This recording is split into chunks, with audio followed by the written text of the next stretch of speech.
Good morning. I have Hoppy with me today, and Hoppy isn't feeling so well, right, Hoppy? Did you have a rough night? Hoppy threw up, unfortunately, all over my bed, but we cleaned it up, didn't we, Hoppy?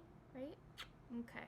So today, Hoppy wanted to tell you something. We wanted to remind you that when you use these videos, that if a lesson works for you, great.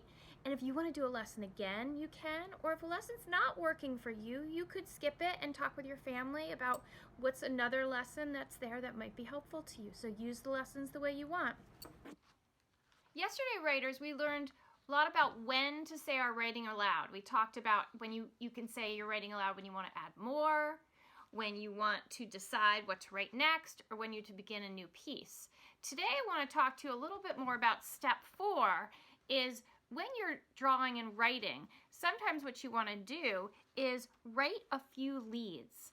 And what I mean by that is that a lead, your teachers might have talked about it as a beginning to a piece. They might have called it an introduction. Some of your teachers might have said a hook. But when you write a lead, sometimes what you want to do is write a couple of them. And you can do that when you begin a piece, or you can do that when you go back and revise a piece. So remember, I was writing a piece about an informational book, and I was writing about rescue dogs take lots of helpers. And I took one of my chapters and I made a plan for it yesterday. Well, I wrote 2 different leads I want to show you today. One I wrote is an informational one, and I tried to include statistics in it and kind of get people to see how many helpers there are. So let me show you that one. So here's what it looks like, and I'll put it down below so you can see it. And here's what I wrote. Why are there almost 3.3 million dogs in animal shelters today? Well, it happens for so many reasons. Some dogs are born in the wild. Others are surrendered to shelters because their owner must move to a new place, and pets are not allowed. Sometimes owners get sick and can't take care of a pet anymore. No matter the reason, these dogs need help.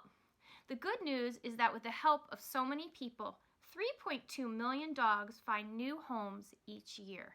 Do you see how writers, I did a few things? One is I tried to use some statistics, right? I went to the ASPCA website and found out how many dogs are surrendered each year, and that means how many dogs are given to the shelters.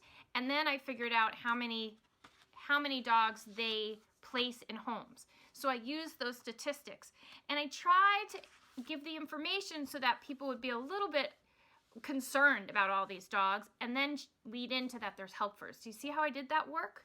Now I tried it a different way, because in our writing we try lots of things.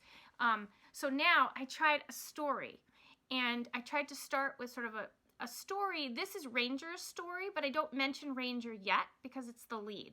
So listen to how I did this. I clicked on petfinder.com, and there was a photo of a dog behind bars. He had pushed his face so close to the bars I could see into his brown eyes. His eyes stared right into mine. It was at this moment I knew I had to help this dog, but where was he?